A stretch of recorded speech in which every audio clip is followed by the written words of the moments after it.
Hi, this is Michael Uslan. You're listening to Batman on Film. We're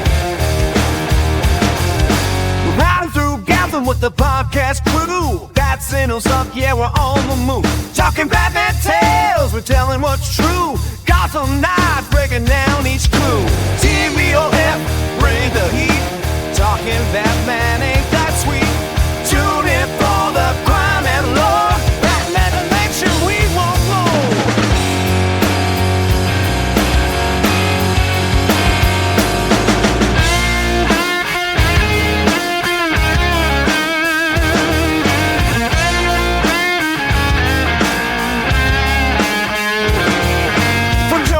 Laugh, the Bane's mighty roar, Arkham secrets and so much more.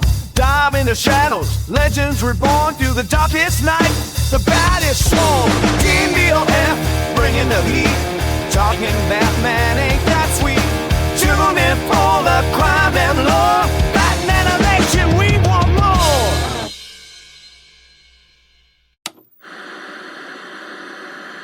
The Adventures of Batman, welcoming you to the new adventures of Batman.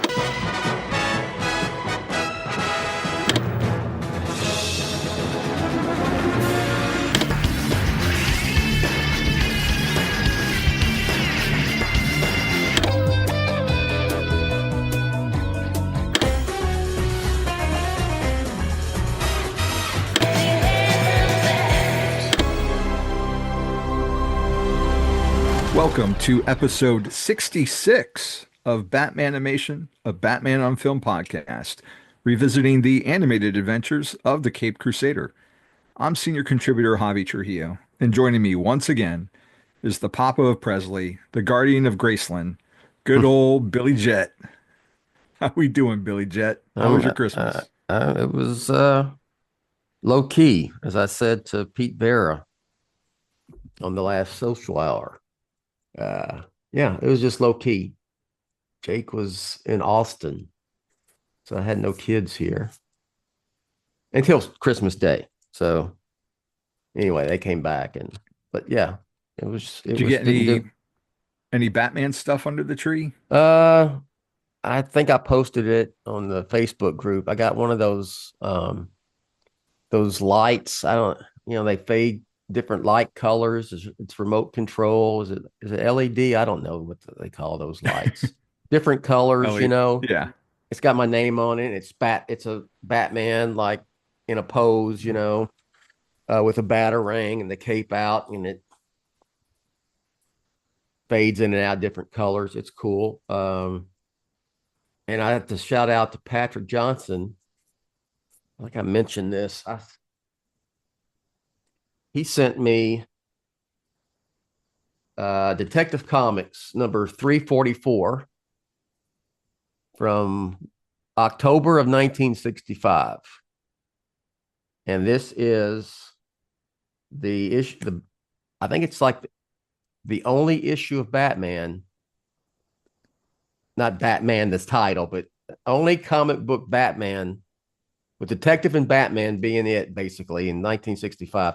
This was the only one that came out that month. This is the month and year I was born. Oh, nice. Yeah. So I'm gonna frame this one and put it up. And it's got a stretchy guy alert on it. Stretch guy in there. Elongated man is in here. And you're like a stretchy guy since birth. I even got meant to be. Yeah, I had got a stretch guy. Robert Pattinson, the Batman stretch guy from James Stevenson, our old friend, sent that to me. And this is the Batman story here is the crime boss who was always one step ahead of Batman. So there you go. Nice. Yeah, there you go. How about you? Any new Batman paraphernalia? Quite a few things. I got some money from my parents, which I used to get like that. You know how we had that definitive history of Batman that came out like 5 years ago? Yeah. And it's got all those inserts. I got the Superman one, which was $175. Wow. It weighs 15 pounds. It's a little bit taller, but it's like that Batman book where it's got like little things that come inside it, which is pretty cool. But then with the rest of the money, I got the Absolute Batman and Son by Grant Morrison hardcover because, not having, I mean, having the original issues isn't enough, and the deluxe edition, I had to get the Absolute because it has new special features in the back. My brother-in-law got me the 66 Batmobile. So the Lego version, so Ah, okay. Yeah. Lauer probably has this, I think. It's like 1,800 pieces. Wow. So that's going to take me a while to build. And Brooke got me a, what's his name? Freddie Williams II, Batman black and white statue. He's got like his Okay. cape is flared out. He's like got a bat on his hand, and it's pretty cool.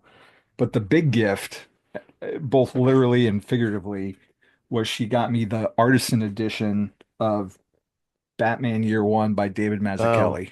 yeah.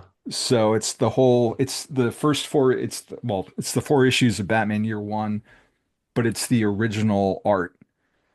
Just, they scanned it and blew Yeah. it up. And so it's like the life-size page, and then it's got a whole bunch of sketches and everything else. So that has become one of my favorite stories over the years. That So is it could be as far as a collected story. I know it was in Batman and they've released it. To me, there's kind of a gray area between a graphic novel and, yeah, something that they put out as a graphic novel that originally was in a comic book. It's just they collect the issues and like release it. it's And really that, a trade yeah, paperback, but then trade. Yeah, they rebrand it as a graphic novel to make it correct. Yeah, seem like it's its own yeah. encapsulated story. And that's how I read Batman Year One originally was um, Same. as a collected, so to me, it's kind of always been like a graphic novel. So, and it's one of my, it may be my favorite story, graphic novel story. That is right up my Batman alley, that Year One. So I might have to check that out right there. So, yeah. It's something that, like, it was my first graphic novel that I got as a kid in '89. So I got the Warner Brothers edition at Walden Books. But it wasn't like my favorite because it's as much a Gordon story as it is a Batman story. But as I got older, I've come to appreciate it a lot more. And then especially with the various hardcovers they put out and the influence it's had on, Long Halloween and Batman Begins and Batman. and the Batman. It just Mazzucchelli's art is just it just gets better every time I look at it. So now to look at these original scans of his black and white, line work, and some of the pages have like stains from like the tape that was on them, or like coffee got spilled. Yeah. So Well, that's it's cool. it's pretty Yeah. cool. Yeah. It's It's massive, but yeah.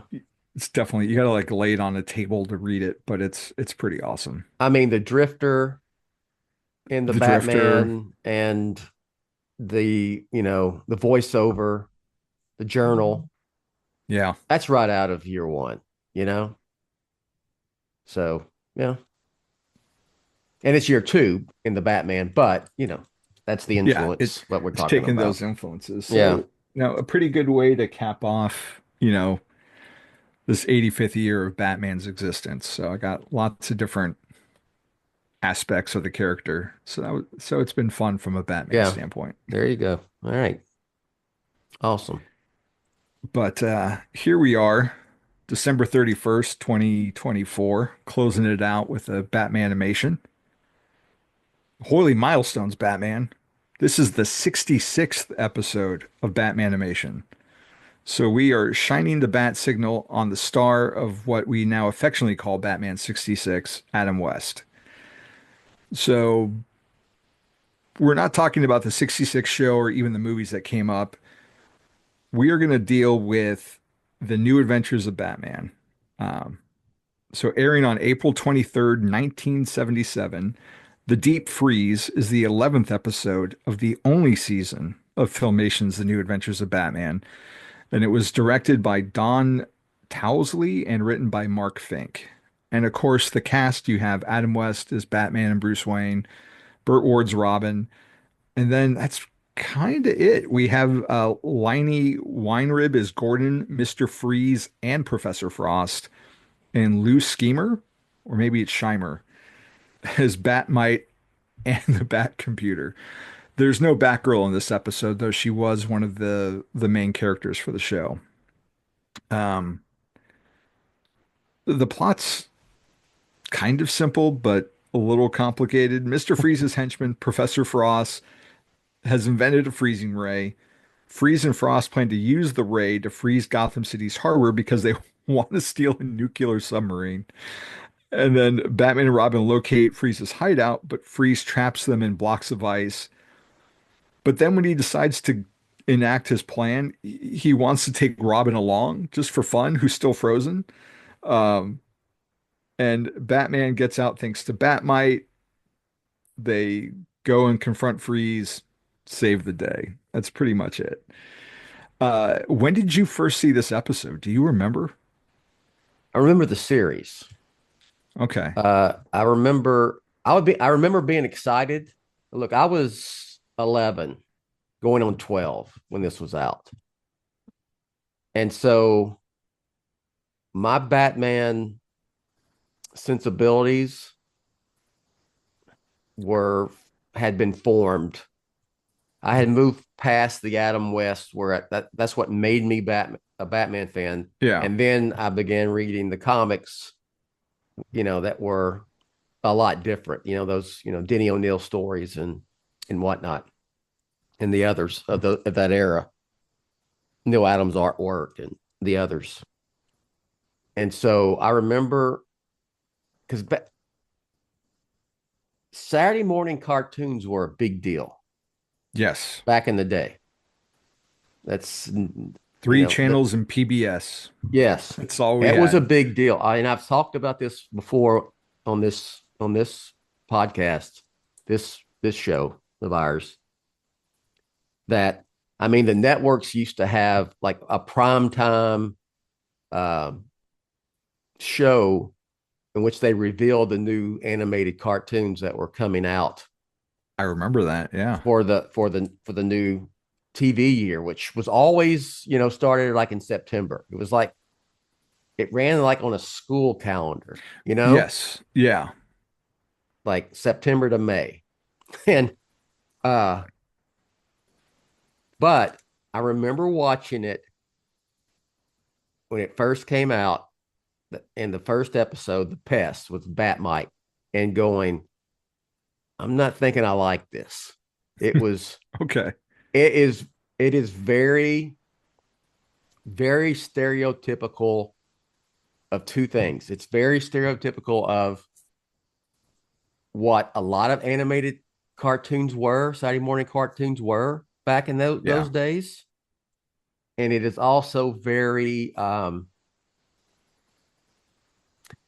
what people thought Batman was during that period of time. And so it's there's a bit of it's a bit of charm about its predecessor, Adventures of Batman, that the very first Batman animated series. But this one was just they just, I don't know if I even call it campy. It's just there was nothing witty about it. There was nothing. Yeah. It was silly. It was really silly. It was Saturday morning. Yeah. Like I see what you mean about the campiness that like the 60s show had, because while it's the same actors, like it doesn't have the wit. They're not necessarily playing it for laughs like the 60s show did. Yeah. It's very much aiming at that, boys 4 to 8 demographic. Yeah. Yes. And it's fantastical, and you don't really think about any of the implausibility of what's going on, because that's just your age group. Like you're just looking at the surface. You're not, digging deeper or looking for subtext If it that had we come would out, find in other shows. if it had come out probably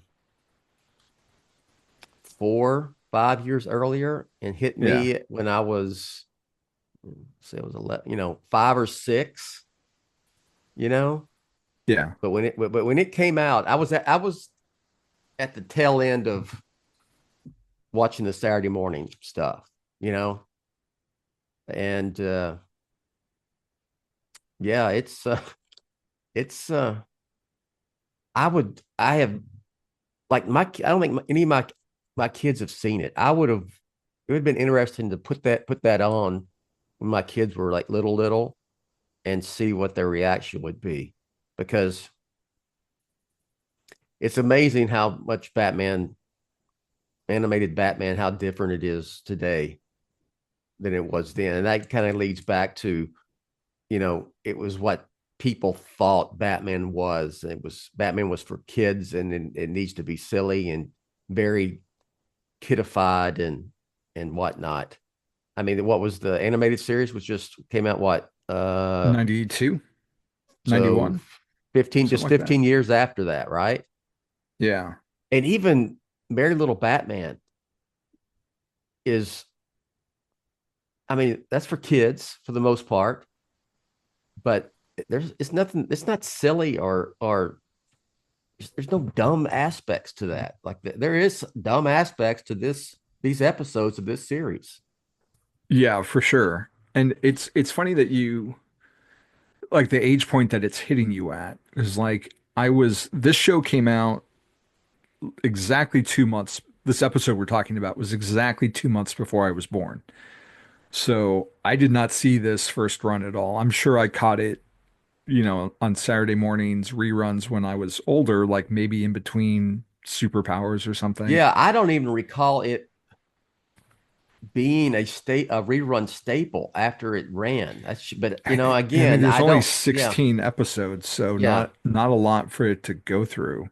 yeah, But like it's like Spider-Man, to use a comparison. There was a Spider-Man solo yeah, cartoon show, and that morphed into like Spider-Man and His Amazing Friends in the 80s. So like I kind of remember those being interchangeable, but I'm also talking about 40-year-old memories of being a kid. So yeah, don't take my word for it. yeah, So I feel like I've seen some of these, but my recollection is so bad on them. Like I don't really remember like I know I watched it, but I don't really remember any yeah, specifics when I did see yeah, it. So buying this particular episode off of Apple and was like basically like seeing it again for the first time. And yeah, and I know the box set just came out recently. I yeah, say box set, it's like 16 episodes, so it's like 2 discs at that maybe. And but I mean it looked great. yeah. Like the quality, the remastering they did, I mean it looks pretty spectacular. Mm-hmm. But like you were 12 when this came out roughly, and I was Mm-hmm. 12 exactly when Batman 89 came out. So like you, like I watched the 60s show and reruns on Saturdays as a kid, and my dad would buy me a lot of the Silver Age comics used when he could. Um, so like there was a big pivot point for me in 89 where I started really getting into like the darker Batman. Yes. Yeah. Um, And while I was still embracing some of the fun of the Adam West show, because that's what I grew up with, I would say that's where it started to turn for me, where I'm like, I'm a teenager now, Yeah. like this is kid stuff, and the Yes. real Batman is dark. Were you Yes. were you in a similar place when this show aired then? Yes. Yes. Yeah, like I said, I'd moved from the TV show to the comics, and that was, early 70s up until, through the 70s. And so all the classic Batman stories that Yeah. came out then. I remember, I mean, that's why um the Joker's Five-Way Revenge, Batman 251, is such a big deal for me, is Yeah. because I remember thinking as a kid, thinking this is a lot different than the TV Yeah. series, you know? And I know it's you I did Lauer's show and we did the Five-Way Revenge. And there's some the story's a little dated dialogue wise, and Yeah.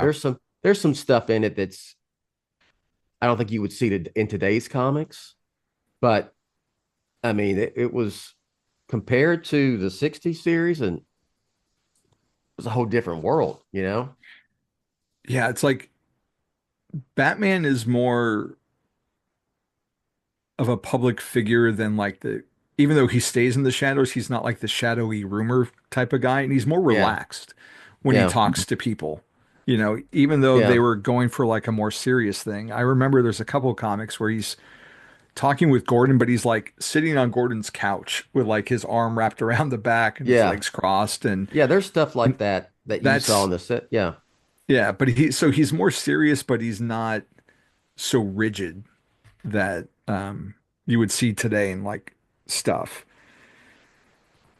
But with this show, like Saturday morning is the best way to put it, because like you get Mr. Freeze and Professor Frost. So already it feels like the 60s show, and there's the their hideout, everything is caked in ice, much like you see it in Batman and reminded. Robin. Yeah, it reminded me of the movie in a Yeah. way. Yeah. You know, there is a little tongue in cheek aspect to the movie. Mhm. Not as nearly as well done as the '60s TV series, but there's no tongue in cheek here. This is just straight up. They're I don't want to say dumbing it down, but they're kidding it down, and I mean kid is in terms of a child, Child. Yeah. yeah, quite a bit. And watching this, it was like me watching it for the first time because I haven't gone. I have the Blu-ray uh, set of the series, and that's mainly, well, to be honest, I got it from Warner Brothers, so you know, but I would have got it anyway because I kind of a completist. Yeah. So, but watching it, it was just like it was hard. I'm gonna be honest, it was hard to get through without really going. Do I really want to spend 20 minutes of my life on this? The holy this, holy that was Oh my God. way too much. It was just so much, and There's so much. it was and very I was dated. It's like I'm sure that some of the technology that they were trying to to add to the show was in 1977 was like it was cutting edge or even a little bit The more. back computer, Yeah, but it but it's like was this it's is all the everything. meteorologicals. Yeah. Yeah, everything. It's all analog, and there's levers, and you're turning levers and stuff to that he's like Mr. Freeze is like freeze, send out the freeze gun to Frost, and it just pulls a lever. It's just Yeah. it was, and then you had Mr. Freeze with no helmet with a Russian accent, Yeah. which Which he I've has a helmet on in in the the credits. intro. Yeah, Yeah. yeah. But not in the actual episode. And he And was just like one pun after another, and it reminded me of Arnold Schwarzenegger a lot in Batman and Robin, to be honest. if I had the time, I wanted to watch it again and mark off how many ice puns are made because there's a lot, but I Yes. didn't. I'm sorry, I didn't get to do that. But Yeah. I mean, I would Well, say there's at that's least, a that's least would be interesting to go back and watch and mark yeah, down the holies and the ice there are more puns. ice puns than holies, I feel Yeah. like. Yeah. But I mean, it's so silly. And you've got Professor Frost always bundled in his parka, and yet it's not cold enough for Mr. Freeze, so he has him crank up the AC, and there's like this big like a knob that's like in a Dodge Challenger basically to shift gears, Yeah. but it's like cold, really cold and blizzard, I think. So you've got like it's you will kind of see it something like that, I feel like on the 60s show, but like already like at the start, when you're cranking it up to blizzard temperatures inside his hideout, and it's so hot that Mr. Freeze is fanning himself with an ice pop Yeah. with a But popsicle. It's just they didn't play up that he's it's not played frozen, as a joke, but because yeah, it's I mean so silly. he's regular skin colored where he'd Mm, always been yeah, like yeah. silver or white or whatever, or combination bluish and no helmet. Yeah, Russian accent. And even I know, what was it? Michael and Sarah voiced Freeze in the animated In series. BTAS, yeah, Yeah. yeah. I still, when I read a story that has Mr. Freeze in it, I hear it in German accent. And that's probably goes back to, there was, Not Eli Wallach. yeah, yeah. What was his The name? other actor who The played Freeze in the 60 director series. guy. Yeah. Oh, we're gonna revoke our bat cards right now because I can't remember his Yes. But name. yes. He was a director. Otto Per Preminger. Preminger. Yeah, Yeah. Otto Preminger. Yeah. we got there. We got there Yeah. without looking it up.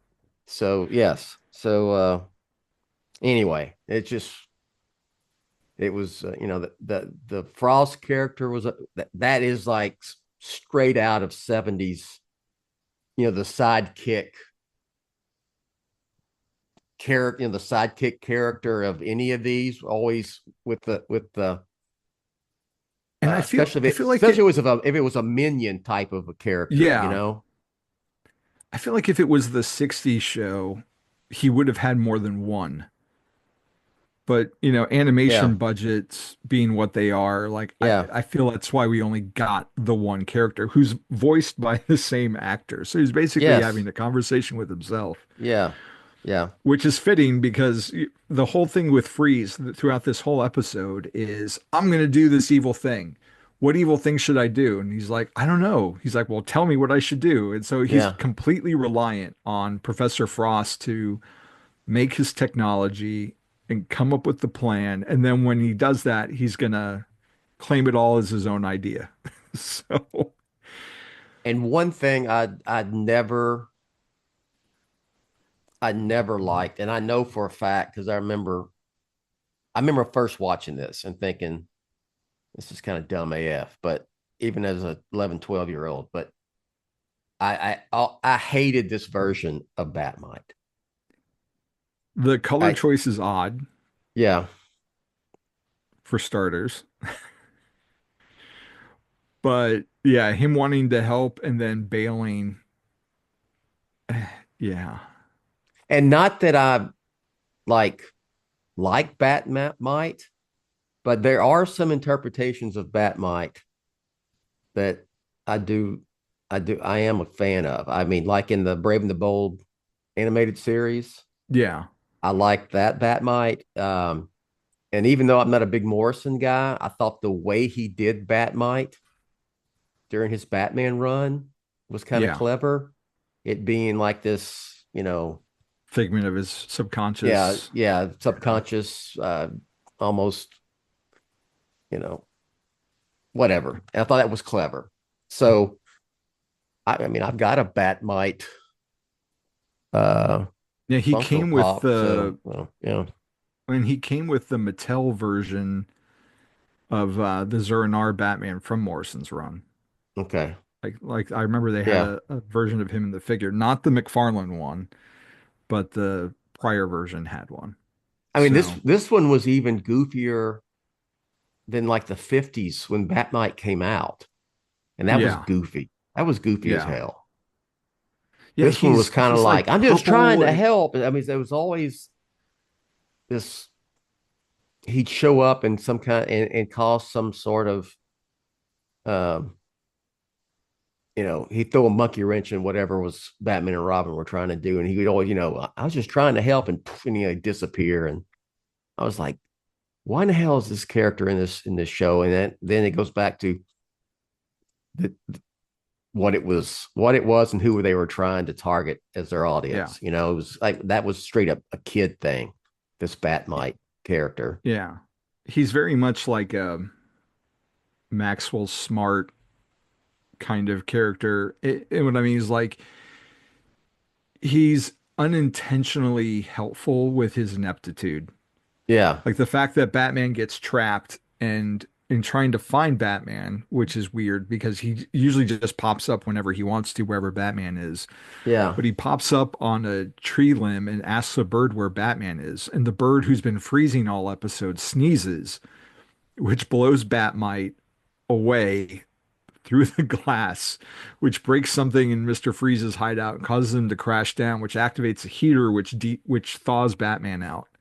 Yeah. Which none of that was intentional on Batmite's part, but he was instrumental in Batman being freed. And then was like the Coldsmobile. I mean, it's just yes. I like that they call it the Coldsmobile. Coldsmobile. Punning off of Oldsmobiles. Yeah. What did you think of that design? I mean, it's just like, what can we come up with that's like a cold vehicle, ice vehicle, that's kind of like Mr. Freeze's version of the Batmobile? And it was just that kids would like. And here's the thing. Yeah, and it's there's like as long as a limo. Yeah, and there's like no toys connected to this series. It wasn't like not until this year. Yeah, exactly. But back then, they weren't trying to, it wasn't like an advertisement for toys or anything, like which Batman and Robin, the movie, kind of ended up being. So it's just, it's just. Do you have any of those McFarlane figures from the show? Let me look around here. You know what? I do not have any of those, to be honest. I had the superpowers, but that's not it. So some of the superpowers. I had to take my daughter to the mall yesterday, and there's a toy store which usually kind of has like discounted or older toys next to where she had to go, and I popped in, and they actually had, I think, every figure from this line at the store. Even Batman, he was buried in the very back, but I looked at it and I was like, I don't need this in my collection. Yeah. And that was, having just watched this episode, I was like, I don't need it represented. Yeah. So, like, I'm okay. Yeah. So, I mean, it is what it is. I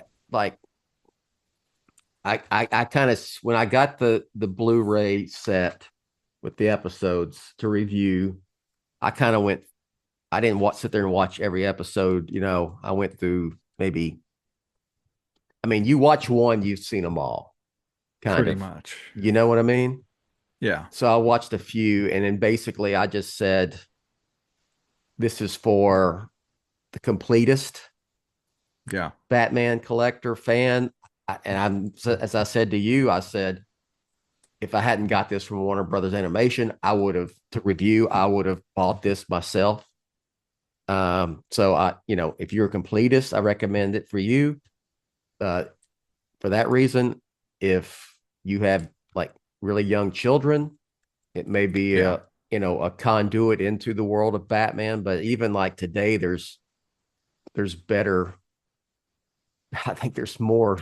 There's more better stuff that both parent and child can enjoy in equal measure. Yeah. Like this is definitely one of those things where if you've got a kid under like 8 years old and you're a Batman fan and you want to get your kid hooked on Batman, this is like a safe entry point for them. Yeah.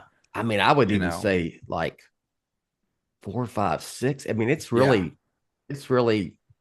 dumbed down. I don't want to call kids dumb, but you know what I mean. You know what I mean? So, like if someone asked me, what would you recommend for young children to get into Batman animated? Brave and the Bold. Yeah, that would come right off. I'd say Brave and the Bold by far. Yeah, that is something you can watch and enjoy as an adult. and the kids just take it for face value. But if you want to trick it up and give your kids something new, like this would fit the bill. But it's like, Yeah. when my kids were growing up, like they watched Batman and Robin, and we waited a few years before showing them the Dark Knight trilogy because, it's just so much of that is gonna go over their heads anyways. But before we talk more about the Batman side of things, we're gonna put a quick pin in the conversation to have a word from our sponsors.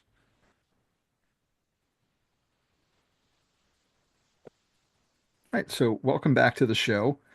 Uh, Moving over to, what Batman and Robin are up to this episode. They're building models in Wayne Manor. And I don't think Alfred's in the show, right? Like he's not in this episode, but I don't think he's in the series at all. I don't But know. there's like a portrait of him like above the mantelpiece in the background while they're building. And, for some reason Robin's got a cold and Oh they're yeah. having this Yeah. conversation talking over fans and they keep mishearing what the other's saying, and then when they go to repeat it, they say something completely different anyways. And Robin sees the bat signal. She's like, "Well, we got to go. Good thing it's warm out, and that won't stop me with my cold." And it's like, well, if you're sick, you're sick. Yeah. It has nothing to do with the temperature outside. Yes. But Yeah. Well, that was they, another gimmick of this episode was Robin, besides if he wasn't saying holy this or that, he was sneezing, yeah. throughout the whole thing. I was like, come on now. Come on. What do you think of their character designs as Batman and Robin? I mean, They're pretty standard. yeah. I I mean, it's 60s I like the TV look series, of Batman for what it is. Like it captures that Carmine It Infantino does. Yeah. cowl look really well. Yeah, it And does. I appreciate it from It that looks standpoint. better with the um what they I don't want to say refurbished. That's not what I'm Remastered. talking. Remastered, it looks everything looks good, as Yeah. far as I mean, there's still some of the I quirky mean, animation stuff of right. that era where things repeat on loops and you know they use the same action sequences like when Batman's swinging Yeah, it's the and there's this same dumb shot. thing like on the like I think it's in the beginning and then at the end the closing credits too. I think Batman's like kind of like jogging down the street and for no reason he just The jumps end up. credits, yeah. He jumps up on a like a A flagpole flagpole. and does a spin. I mean, Yeah. that would slow you down if he was going somewhere. I mean, why even do that? I mean, I guess it was I guess it He's was just look at this animation. Look how, yeah. It's funny because when I saw that, I'm like, this is like something Steve Ditko would do with his Spider-Man art in the original issues of Amazing Spider-Man. Like you would see him like bounce around off the different buildings and it'd be kind of like in yeah, this blur effect until you get to the present shot of where he's in full yeah, color and doing the flagpole thing and everything. It's like this is the end credits are just Batman on patrol, but also getting his workout in because running around isn't yeah. enough. But it makes sense for So Spider-Man, yeah, And but jogging down the street, and I'm gonna jump up on a flagpole and do a somersault and yeah, keep on running down the sidewalk. And okay, it all was right, it was an interesting way to do the credits. But one thing I noticed with Robin is that his colors are reversed on his logo. yeah, yeah, Um, which at first I was like, wait, that's not right. And then I realized no, that they're doing it the whole show. And I did just a little bit of digging, and apparently that was intentional because they wanted to differentiate it from the other show. That way there was some small visual cue. And I don't know, it didn't bother me. It kind of from the works. And previous the yeah, original series. yeah. Okay, It it's interesting to me because it matches Batman more because yeah, Batman's got the yellow oval with the black bat, and now Robin has a yellow circle with a black R, as opposed to being yeah. the black circle with the yellow. So I got used to it and I didn't mind it. And I thought that was kind of Well, interesting. you know, there's like in Batman and Scooby Doo, that was Hanna-Barbera, Right. but there are animated Batman from the 70s like that. I think particularly the Scooby Doo stuff where the Robins, even Batman's chest symbol and Robin's, the colors would switch throughout as the episode progressed. It's, you know, like one frame it would be a yellow R on a black circle, and then, you know, the next second it would be inverted. You know, it was all kind of these little animation mishaps. Yeah. Um, I think in this one, there's one part where Batman's chest logo is not there in this episode. Yeah. There was. So, and the Brave and the Bold, when they did their nod to the 70s animated stuff and the 60s for that matter, the they did the invert, you know, the changing logo colors just Yeah. as because on purpose to, you know, kind of, I don't want to say poke fun, kind of more of an homage to Homage. that. Yeah. Yeah, yeah. Yeah. So I looked it up really quick. It was The Adventures of Batman from 68 and various versions of Super Friends starting in 73, where it had the yellow R on a black circle. Mm-hmm. So that's why they did it to stand out. But yeah, man, it's crazy to think that, this was going on roughly around when Super Friends started, which was Hanna-Barbera, like you said, but on Mm-hmm. ABC. But, and yeah, and trivia also notes that, yeah, Alfred, this is the only Batman TV or film adaptation which Alfred does not make at least one single appearance. Okay. So I'm assuming that that picture I mentioned earlier was Alfred because it kind of looks like Alan I Napier guess, a little yeah, bit, maybe he's dead. I mean, they have unless all they this have, silly stuff, and they have a dead Alfred yeah, in this series. So, because it would make sense because otherwise it would be Commissioner Gordon maybe, which would be yeah, weird to have a portrait of in your house, and it doesn't look like Thomas Wayne by any yeah. Thomas Waynes we've seen. So it's just, yeah, it's and this was animated Batman on TV Saturday mornings, two Yeah, different versions at the same time with the Super Friends and this airing at the same time. And I think and, I want to say were there some rights issues that came with what characters that Super they Friends did could do use.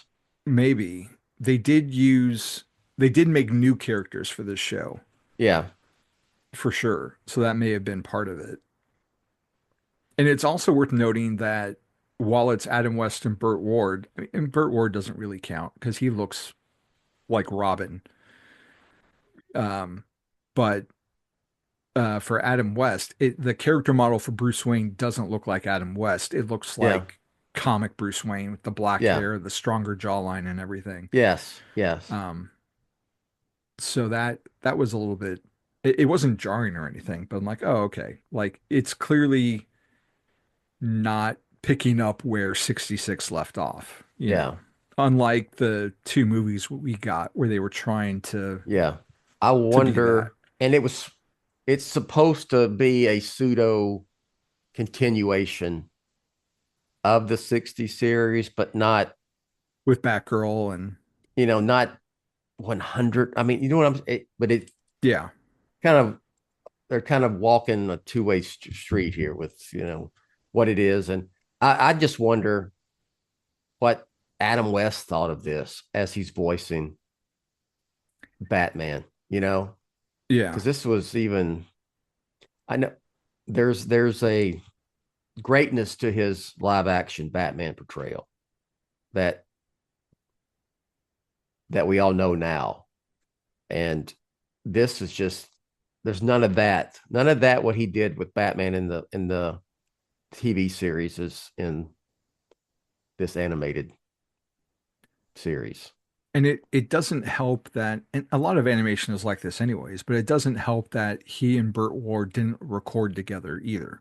Yeah. They were alone in a booth and didn't have each other to bounce off of or anything like that. So he I definitely guess, would have been yeah. more isolated, Well, doing paycheck is a this. paycheck, huh? Yeah. And I would have to imagine that this kind of came in his during that point of his life where I don't want to say it was a low point, but like a low point in him embracing the Professionally, character, yeah. embracing the character because he was doing stuff. But I have to imagine from what I've read that, not that I necessarily beneath him, but maybe it wasn't all it was cracked up to be Well, from a certain he perspective. Because, experienced some typecasting yeah, issues after Batman like when ran the its show hit course. big, it was big. Yeah. And then this is kind of like the downward slope of it, Hmm. you know. Yeah. Yeah. It really wasn't until probably the 90s, like Gray Ghost, that he started getting his due Yeah. as Batman. And then later, I mean, he has voiced, he has participated in several animated Batman series, not as Batman, but Yeah. every time he's been Thomas Wayne. Um, he's been Gray Ghost. He was the mayor in the Batman. Yeah. You know, um, so yeah, I mean, look, Adam's West Place in Batman history is Secure. Yeah. he's a Oh Mount my God. Rushmore. I would, For sure. Yeah. of Batman. You'd have to put Adam West on there. That's a tough one. Batman. I mean, everything Batman, Mount Rushmore, and everything's That's a open. you don't need a mount, you need a mountain range Yeah, I mean, how for how all could you the narrow it down to what is it? yeah. Is there four? I should know this. I was a damn history teacher. Four presidents on Mount Rushmore. Yeah. So that's I mean, that's I guess appropriate as we're last day of the 85th anniversary of Batman, essentially. I think I have some article. I'm going on tangent. I have some like the Batman Mount Rushmore of this, but Yeah, you have to break it down by yes, like but just to writers say, and give me artists and everything Batman is fair game. What's the Mount Rushmore? I mean, that's tough. yeah. That should be a Even social hours topic. I feel like you've talked about that I think before I on probably have. something Yeah. because it's one of those things I've thought about. Like it's too impossible to narrow it down to four almost, you Yeah. know. I mean, even picking like my favorite Batman, I have a hard time like narrowing it down, especially now with Pattinson only having one under his belt. Like you can't really encapsulate what he's doing because it's not done. It's easier to Yeah. look back at like Clooney or Bale or Keaton and be like, okay, you know. But like Yeah. with Adam West, how long he's been gone? 4 years Yeah. or five? 4 or 5. No, maybe Is it 7. more? Is it? It Well, see. might be more now. But like for like his, standing in like the fandom, like being that roller coaster, like since he's passed, it's been even more so with like merchandise and he 2017 is when he passed. Oh, So wow. dang. I mean, how many McFarlane products have come out in that 66 Yeah. wave since Yeah. he's I mean, gone, there was that you know? resurgence, when back when Warner Brothers and Fox finally made their deal, Yeah. and they got they had The that rights box back. set, they Yeah. put out the box set, and there was like bukus of animation. I mean, animation. There's bukus of merchandise. I mean, I'm looking at a lot of it right here in front of me. Pops, action The figures, pops, cowls now. there was that who did that first run of action figures back then during that. Funko. I think it was Funko. It's okay. I'm They were looking at like it. they were like 3 3/4 like old school Star Wars sized action figures. Because I've got like from that I think it run, was I've got Funko. like I got the surfboard Batman. I'm gonna have to pull this off the shelf. Oh, Hold and then on. there was a Mattel. I think there was like a Funko wave when they did like the Bookworm and King Tut. But then there was like a Mattel wave where they were a little bit taller.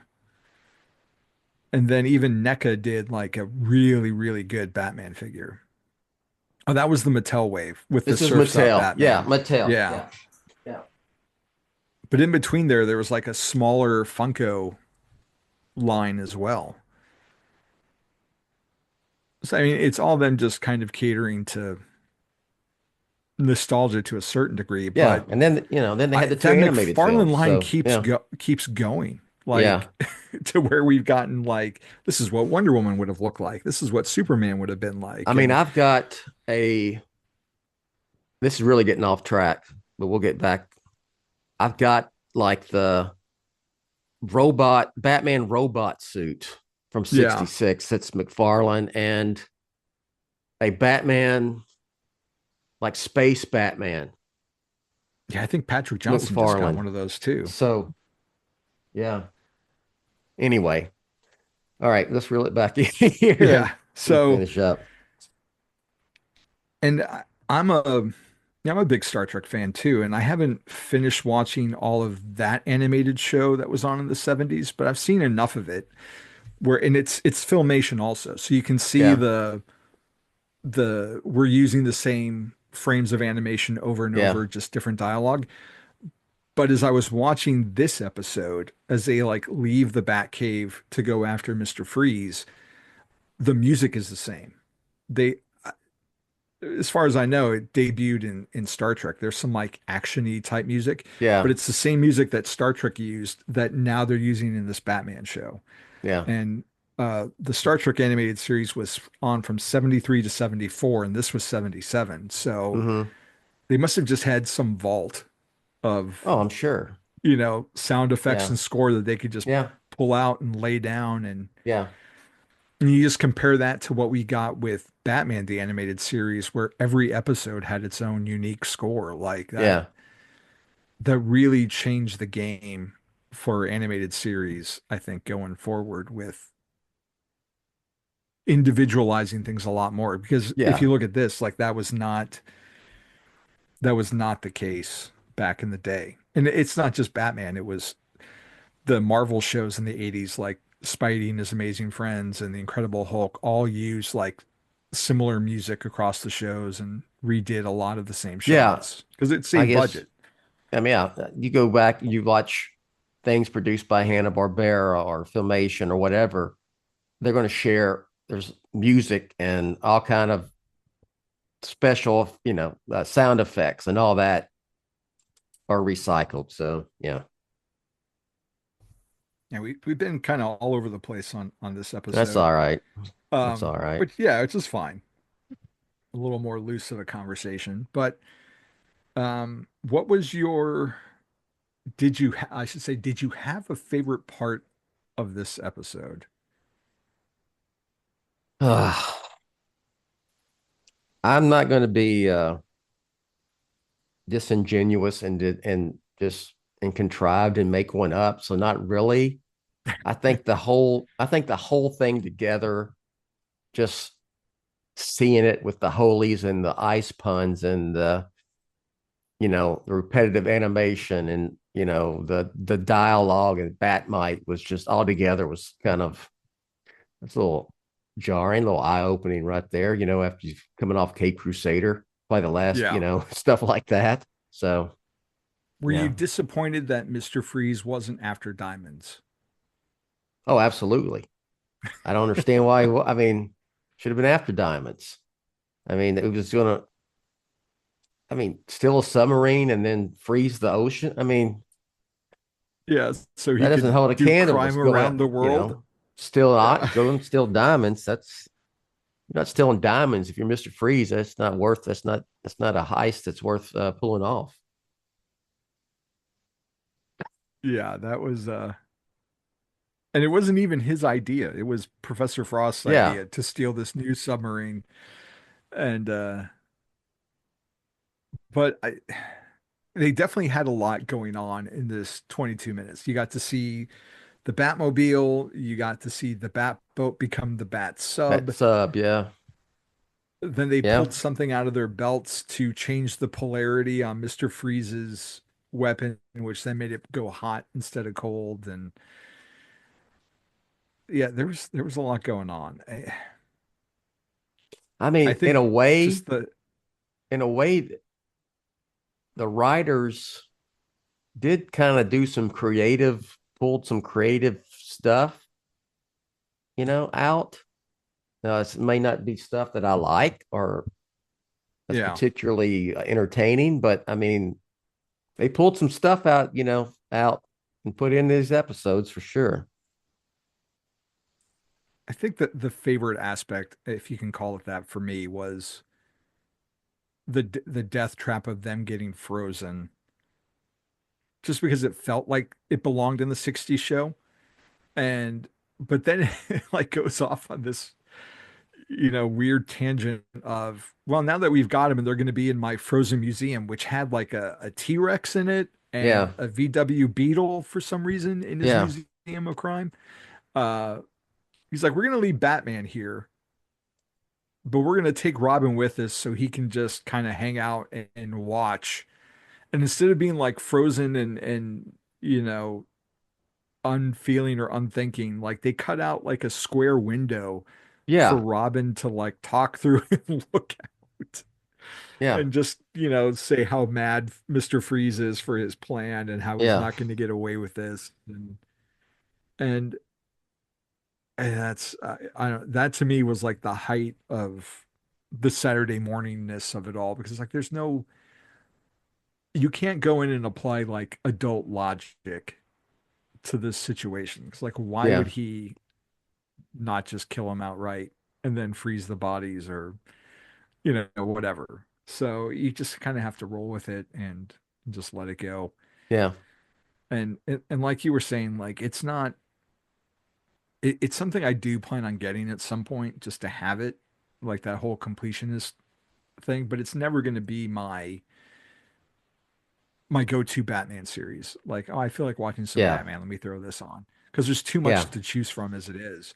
Yeah. But and my kids are too old now to care to watch it.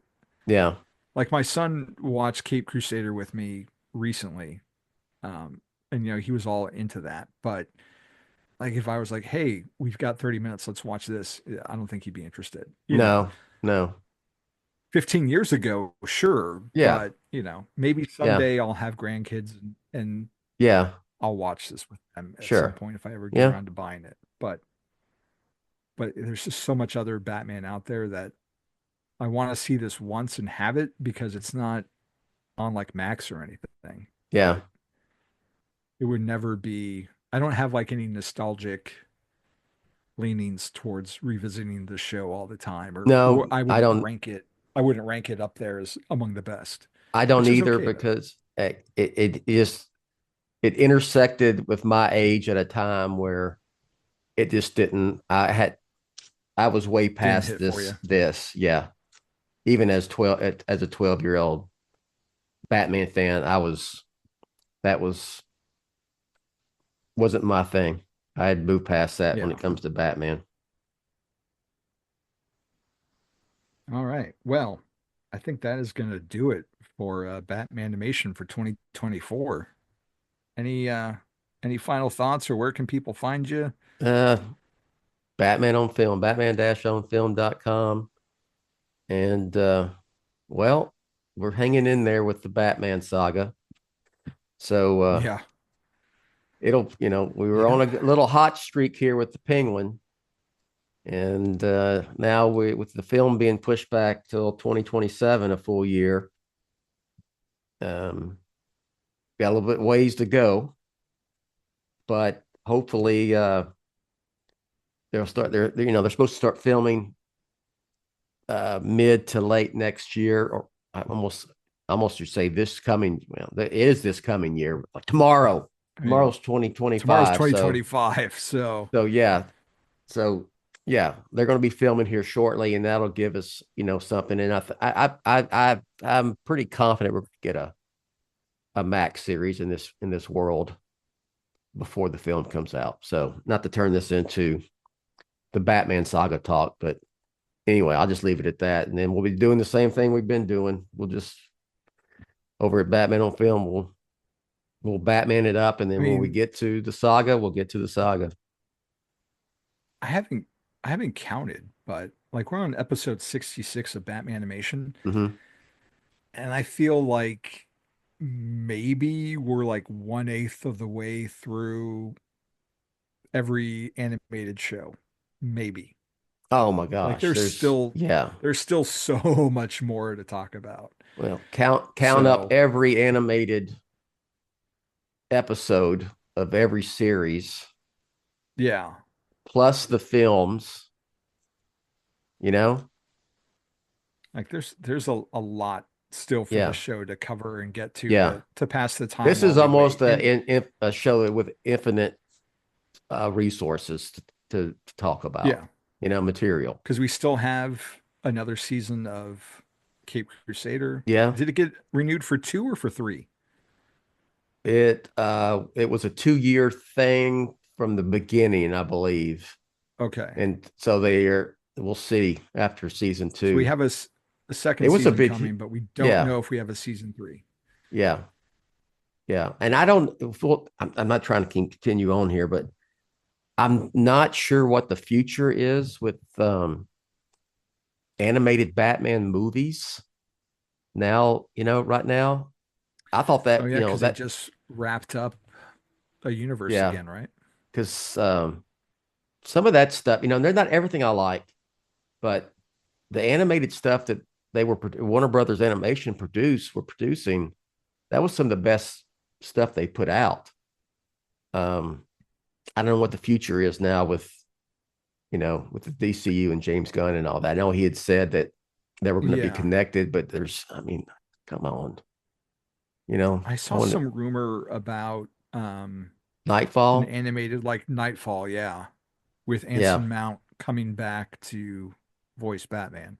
He was Batman on Injustice, which is one of the few ones I haven't gotten to yet, just because I played the game. I read every issue of that weekly comic series that filled in the gaps, and I'm just kind of Injustice. I think that out. was I think that was in the works until all the And shakeup then at it got DC Warner Brothers sidetracked. happened. Yeah. Yeah. Oh, that's too bad because that would have been cool. I would have liked to have seen that. Would be a good.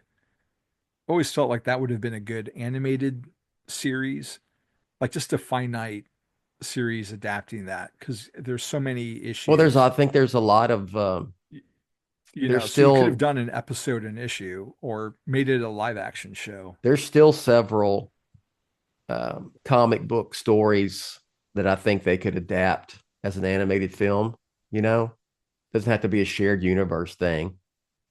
Yeah. That I don't know if they're going to ever get to now. So like the premise of White Knight, I think you take the premise of White Knight, the original story. Yeah.